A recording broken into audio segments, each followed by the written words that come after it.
Hello, I'm Jerry Work, coming to you from ProfitDig World Headquarters here in downtown Dixon, Tennessee.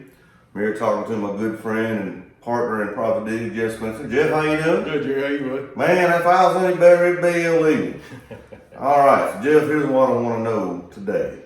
What are some considerations that I need to think about if I'm bidding on an out-of-town job, maybe somewhere where I don't normally do work? Well, if you're in the same state, there's municipality differences, codes, specs, and same thing for out-of-state work. But you're going to have guys that are going to be staying somewhere for periods of time. So you've got to figure in your per diem. What's that going to cost you? Most states have regulations how much you got to pay a guy when he's out of town at a certain rate. You've got to figure out what that is. You're going to have them stay in a hotel room. How many men you're going to have in a hotel room? You got to do a little legwork, try to find a decent place for them to stay. For a low amount to reduce your costs, because it's hard to be competitive if you have too many unforeseen costs going in.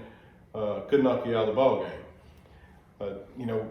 Permits, fees, they're going to vary. If you're not familiar with the area, you need to make the visit to that place, maybe multiple visits to figure out, what it's going to cost you, what your permit's going to run, what your fees are going to run. Negotiate with hotels and motels, but it's all that work has got to be done beforehand. Back to the permits and fees. Who do you go and talk to find that kind of thing out? Well, you have to go to your local municipality. You have to go to their courthouse or codes department or wherever that may be, the street department. You got building permits, you've got excavation permits, you've got lane closures, road closures, sidewalk closures, tap fees. Those things can vary widely from one. Oh yes, and a lot of them will vary. Your tap fees and stuff of that nature will generally be more expensive in a downtown area versus out in a rural area.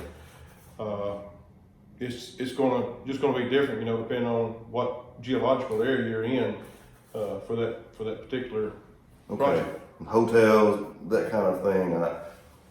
Like I said, if you're doing a job in New York City, that's probably going to be a little different here in Dixon, Tennessee. And you've also got to look at to a point as an aspect, as far as equipment. If you're going to need equipment, is it going to be cheaper for you to haul your equipment there to do that project, or is it going to be cheaper for you to rent projects from a local rental company? That's another expense you got to take into consideration. So there are a lot of things you really need to think through if you're bidding an out-of-town job, and you need to do the work to make sure you know what it's really going to cost. And plus, if you have equipment, you're going to have fuel.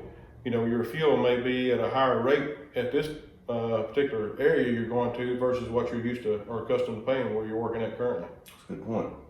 All right, Jeff, sounds good. Appreciate it. Thank you.